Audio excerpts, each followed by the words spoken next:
We're going to look at another expression where we're going to write the expression using algebra, using variables and numbers, and we'll also draw a model of that expression. We're looking at 2 less than a number. We also think of this as a number decreased by 2.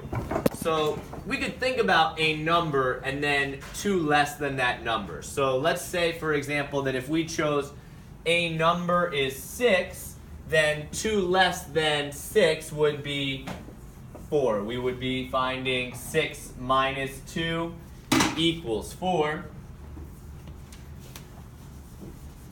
But instead of choosing 6, we will say, well, we don't know what that number is, so we will call it x. We will call it a variable. We will call it an unknown.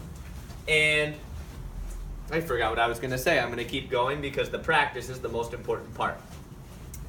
So in order for us to draw a model here, again, we have a rectangle which represents x. Now be careful, you might not want to draw all this yet, because we're going to take this large value that is x, and we're actually going to decrease it. We're going to take away from it. So out of this, we're going to take 2 units. So it looks kind of like this.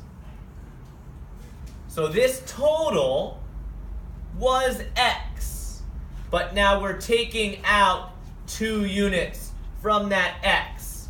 Like a minute ago, we said it was 6, but then we'll take 2 out of the 6 and have only 4 left over. Now we're saying, well, let's call this larger thing x, but now let's take 2 away from x. So it looks like this, where our large rectangle is labeled as x, and now our smaller shaded rectangle is what's left over when I take away 2, and that's x minus 2.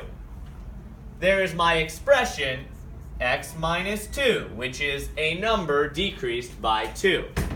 Good job!